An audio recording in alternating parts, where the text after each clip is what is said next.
April 1944. The skies above occupied France crackle with the distant thunder of approaching aircraft. Lieutenant Karl Weber stands beside the experimental Messerschmitt Me 262, the Third Reich's revolutionary jet fighter, his fingers trembling slightly as they trace the sleek metal fuselage.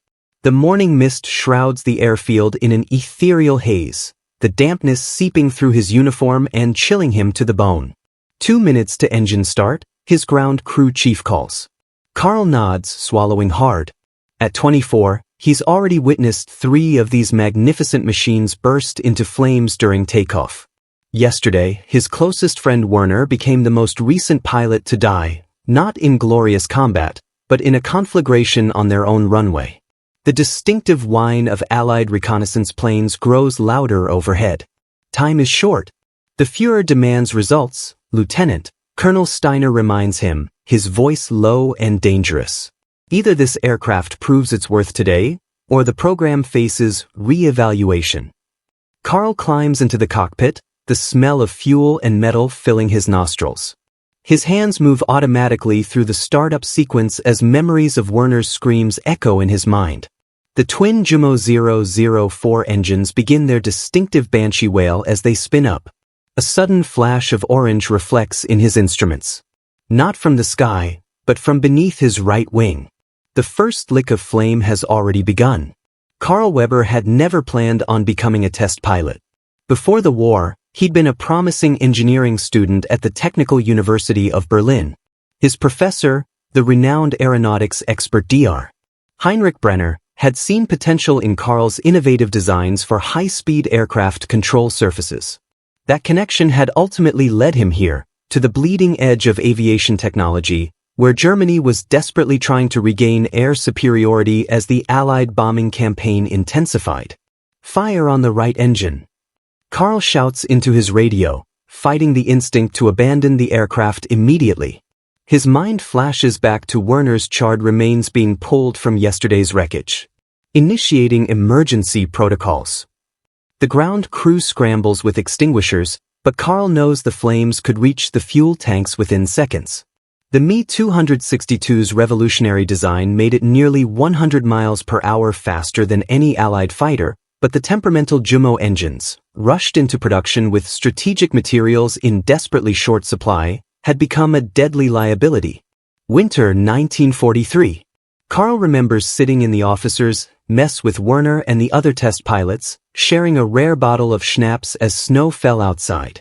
They'd spoken of the war's turning tide, of the 1,000-bomber raids now hammering German cities night after night. "This aircraft is our only hope," Werner had said, eyes bright with conviction. "If we can perfect it, deploy enough of them, we might force a negotiated peace. If we live long enough to fly them in combat," Karl had replied darkly. That night, Werner had shown Karl a photograph of his wife Elsa and their infant daughter in Munich. "Everything I do is for them now," he'd whispered, "to give them a future in whatever Germany remains after this madness." The following morning, Karl had discovered something disturbing during his pre-flight inspection, a hairline fracture in a fuel line that would have caused catastrophic failure mid-flight. When he reported it, Colonel Steiner had accused him of sabotage, of trying to delay the program. Only Dr. Brenner's intervention had saved him from court-martial. Now, as Karl battles the growing fire, he sees Dr. Brenner rushing toward the aircraft, his face contorted with concern. Behind him stands a stranger in civilian clothes, watching with cold calculation. Karl recognizes the black leather coat of the Gestapo, and his blood runs cold. The fire momentarily contained, Karl completes emergency shutdown procedures. As he climbs from the cockpit, he overhears Colonel Steiner talking with the Gestapo agent. "The Führer personally inquires about progress weekly," Steiner says. "These failures are unacceptable. Someone is sabotaging the Reich's most important weapon." Karl thinks of Werner's family, probably still unaware of his death. He thinks of the technical compromises they've been forced to make, using inferior materials as Germany's resources dwindled. He thinks of the young replacement pilots, barely trained, who will soon be asked to fly these deadly machines into combat. Something must change. But in the Germany of 1944, Speaking the truth can be a death sentence. Hey folks, I'd love to know where you're watching this video from. Drop your location in the comments below and let me know if you have family connections to World War II aviation. The following week brings a punishing schedule of test flights, modifications, and increasingly hostile interrogations. Carl finds himself caught between Colonel Steiner's demands for immediate combat deployment and Dr. Brenner's insistence on addressing the critical flaws in the engines. The Americans have nothing like this, Steiner thunders during a tense midnight briefing. Every day we delay is another day our cities burn. And every aircraft that ignites on our own runway is one less to meet the enemy, Brenner counters, sliding technical diagrams across the table. The nickel alloy substitution in the turbine blades is causing catastrophic failures. We need 2 more weeks. Carl watches as Steiner's face darkens. The Reich doesn't have 2 weeks, Doctor. Later that night, Carl finds Brenner alone in the hangar, meticulously examining one of the disassembled Jumo engines. The older man looks exhausted, his hands trembling slightly as he makes notes. They're going to order a squadron into combat by the end of the month, Brenner says without looking up. Regardless of our readiness. That would be a suicide mission, Carl replies. Brenner finally meets his gaze. Yes. But Steiner and the High Command are desperate for a miracle weapon. Facts no longer matter. Carl hesitates, then reaches into his jacket to withdraw a small notebook. I've been documenting everything. Every failed test, every compromise, every warning ignored. He passes it to Brenner. If something happens to me... The professor quickly tucks the notebook away. Be careful, Carl. The Gestapo agent, Hauptmann Fischer, has been questioning the ground crew. 3 men were taken away yesterday. The next morning brings an unexpected visitor to the airfield. General Adolf Galland, inspector of the fighter arm, one of Germany's most respected air commanders. Carl watches from the sidelines as Galland examines the Me 262 with a critical eye. Impressive engineering, Galland remarks, but are they ready for frontline service? Absolutely, Steiner answers immediately. There are still significant reliability issues, Brenner begins, but Steiner cuts him off. Nothing that can't be addressed in the field. Later, Carl is summoned to Galland's temporary office. To his surprise, he finds the general alone, without Steiner or his staff. Speak freely, Lieutenant, Galland says after ensuring the door is closed. I want your honest assessment. In this moment, Carl faces the most consequential decision of his life. Tell the truth and risk being labeled a defeatist or traitor, potentially dooming himself but possibly saving dozens of young pilots? Or perpetuate the lie and maintain his safety while sending others to die in flaming coffins? Sir, the Me 262 is the most advanced fighter in the world, Carl begins cautiously. But the current engines have a critical flaw that causes frequent fires during startup and takeoff.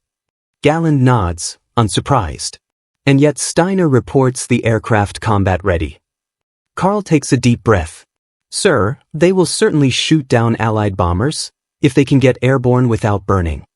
That evening, Carl discovers he's been removed from the test pilot rotation. As he packs his belongings, expecting arrest at any moment, Dr. Brenner rushes into his quarters. Fischer knows about the notebook, he whispers urgently. Someone talked. Carl freezes. Where is it? Safe. But you're not. There's a transport plane leaving for the Eastern production facility in 1 hour. You need to be on it. What about you? Brenner smiles sadly. I'm too old and too valuable to disappear quietly. You're not.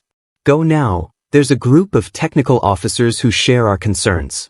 Find Captain Muller when you arrive.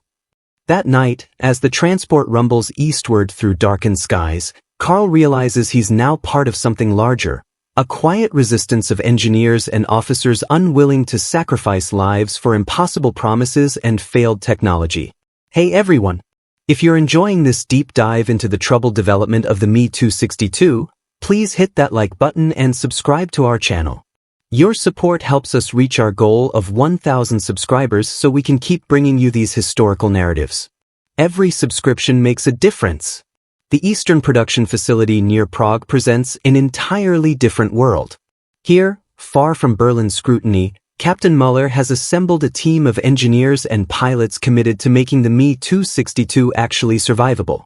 Carl is shocked to discover the operation's scale, dozens of specialists working in secret to redesign critical components while maintaining the illusion of following official specifications.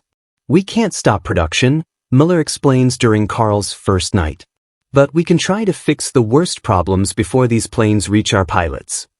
For 3 weeks, Carl works tirelessly with the team, testing modifications to the fuel delivery system that might prevent the deadly startup fires. Progress is slow but real. Then a coded message arrives from Dr. Brenner.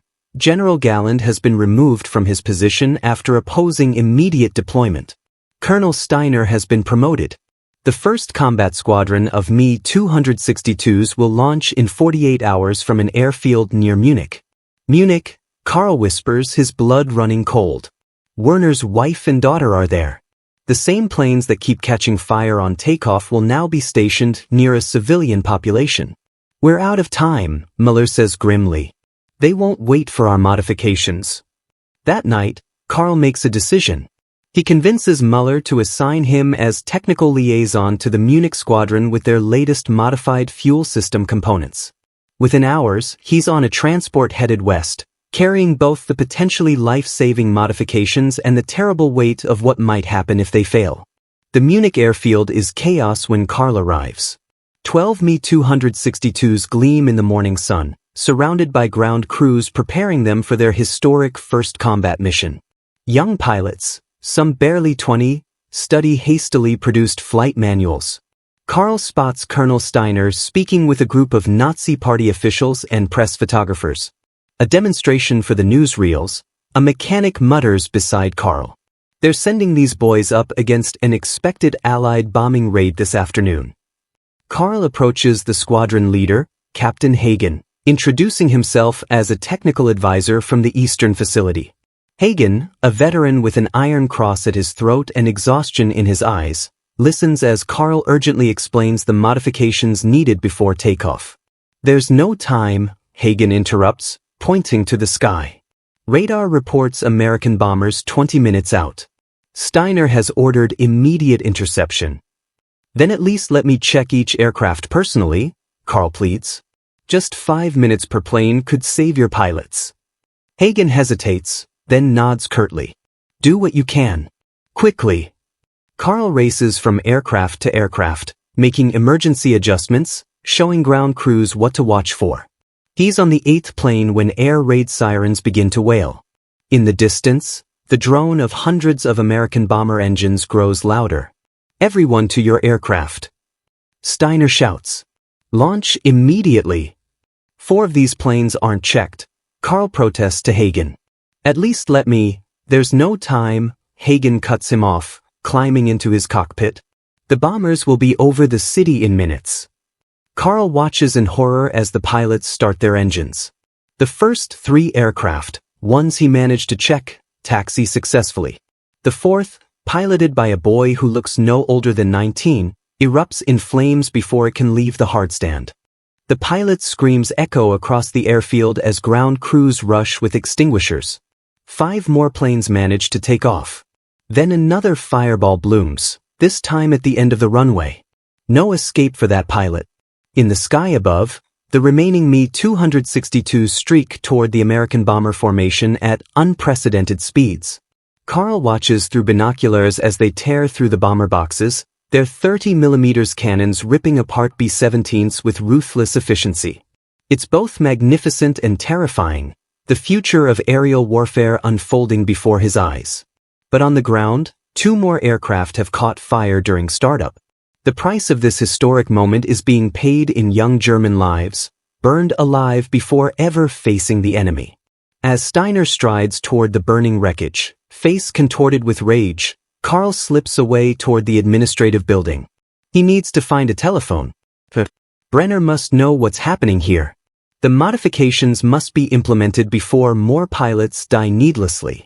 Inside, he discovers something unexpected. Communications logs showing that Brenner had sent detailed warnings about the engine flaws weeks ago. Warnings that Steiner had deliberately suppressed. The evidence is damning, but will it matter? Who would dare challenge a colonel with direct connections to the highest levels of the Reich? As Karl photographs the documents with a miniature camera Mueller provided, an air raid siren sounds again. Through the window, he sees American fighters diving toward the airfield. They followed the Me-262s back to their nest. The administrative building takes a direct hit, and everything goes black. Karl awakens in a field hospital 3 days later. His body is battered but largely intact. The heavy desk he'd been using had shielded him from the worst of the blast. As consciousness returns, so does memory. The burning aircraft, the doomed pilots, the suppressed warnings. "You're lucky," a nurse tells him as she changes his bandages. Most of the administrative staff didn't survive. "The squadron?" Karl asks, his voice barely a whisper. She looks away. "4 returned. The rest were lost, either to mechanical failures or American fighters." Later that day, a familiar face appears at Karl's bedside. "Dear Brenner," looking haggard but determined. "I thought you'd be in Berlin," Karl says. "Events have overtaken us all," Brenner replies quietly. "The raid destroyed most of the Munich facility. Steiner is dead, killed during the American strafing run." Karl absorbs this news in silence. Then, the camera? The documents? Retrieved, Brenner confirms. Mueller's people were thorough. But it may not matter anymore. The Reich is collapsing faster than anyone in leadership will admit. Over the following weeks, as Karl recovers, the truth about that fateful day emerges in fragments. The Me-262 squadron had indeed shot down an unprecedented number of American bombers, 17 confirmed kills in a single mission. The Nazi propaganda machine trumpeted this as evidence of imminent victory, of the Reich's technological supremacy. What went unmentioned were the 8 aircraft lost to mechanical failures before ever engaging the enemy, or the fact that the surviving jets were now grounded due to critical parts shortages. In early June, Karl is deemed fit enough to return to duty. Instead of a court-martial for his unauthorized modifications, as he had feared, he receives orders to join a special technical unit. Brenner has convinced what remains of the Luftwaffe High Command that only a complete redesign of the Jumo engines can salvage the Me-262 program.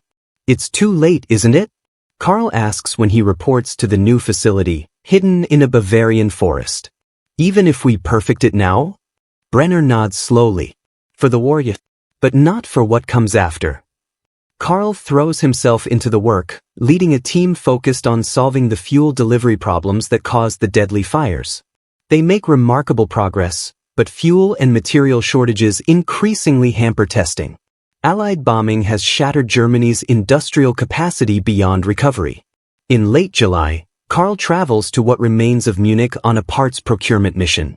On impulse, he searches for Werner's family, finding Elsa and her daughter living in a partially bombed apartment building. When he introduces himself as Werner's friend, Elsa's eyes fill with tears. "He believed in that aircraft," she says as they sit in her tiny kitchen. "He told me it would change everything." "He was right," Karl replies softly. "Just not in the way any of us expected." He leaves them with his rations and a promise to return. A promise he knows may be impossible to keep as Allied forces push deeper into Germany.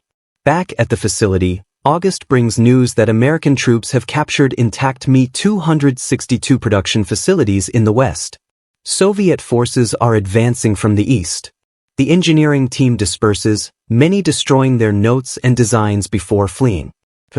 Brenner finds Karl packing his few belongings. "What will you do now?" the older man asks. "Try to survive," Karl answers honestly. "And hope that someday, someone will understand what happened here, not just the technical failures, but the human ones." Brenner hands him a small package. "My complete analysis of the Me-262 program. The engineering flaws, yes, but also the organizational failures, the pressure from above that led to premature deployment, the culture of fear that silenced valid concerns." He meets Karl's gaze steadily. "History should know the truth. That we weren't just engineers serving a regime, but people caught in impossible circumstances, trying to prevent needless death." In the war's final months, Karl witnesses the complete collapse of the Germany he once knew. He uses his technical knowledge to survive, repairing vehicles for American forces who have no idea he once worked on Germany's most advanced fighter. He hears rumors about former colleagues, some captured by the Soviets, others recruited by the Americans under secret programs, a few who died in the final desperate battles. The Me-262 ultimately flew over 1,400 combat sorties, claiming some 542 Allied aircraft. But the stunning technological achievement came too late, was too plagued with problems, and ultimately couldn't alter the war's outcome. Of the 1,443 aircraft produced, fewer than 300 ever saw combat. The rest were destroyed on the ground, abandoned for lack of fuel, or lost to mechanical failures. In April 1945, Carl watches American engineers examining a captured Me-262. One of them, a captain with MIT credentials, approaches him after noticing his interest. "Remarkable machine," the American comments. "Years ahead of anything we have. But those engines, catastrophically flawed. Did you ever see one fly?" Carl considers his answer carefully. "Yes," he says finally. "They were beautiful in the air. It was on the ground they burned." As Germany surrenders in May 1945, Carl finds himself facing a world forever changed. The technological lessons of the Me-262 would transform aviation in the coming decades: swept wings, jet propulsion, high-speed aerodynamics. But Carl can only think of the young pilots who burned in those magnificent machines, sacrificed on the altar of desperate innovation and political pressure. Brenner's documentation eventually reaches Allied intelligence, helping to explain the program's failures and successes. The Americans and Soviets both raced to capture German jet technology, beginning a new era of aviation development and, ultimately, a different kind of global conflict. Summer 1947. Carl Weber stands on the observation deck at Tempelhof Airport in occupied Berlin, watching as an American transport plane touches down. 2 years after the war's end, he has rebuilt some semblance of a life, working as a consultant for the reconstruction effort. A familiar figure emerges from the aircraft, Dr. Brenner, now visibly aged but standing straight, carrying a small briefcase. "You made it to America," Carl says when they meet. "Along with many others." Brenner nods. "The Americans were particularly interested in our work on the thrust-to-weight ratios we achieved despite material shortages." They walk together along the perimeter of the airfield, two survivors of a vanished world. "I saw Werner's wife last month," Carl says. "She's remarrying an American engineer. They'll move to Ohio soon." Brenner smiles sadly. Life continues. As it should. In the distance, a jet aircraft, American-made but clearly influenced by their work, roars into the sky. "They fixed the fuel injection problem," Brenner observes. "Used some of our later designs." Carl nods. The burning has stopped. The flying continues. As they watch the jet disappear into the clouds, Carl reflects on everything lost and gained. The Me-262 had been revolutionary but flawed, much like the regime that created it, technically brilliant but morally compromised, powerful yet ultimately doomed by its own contradictions and human costs. The aircraft was never the problem, Carl says finally.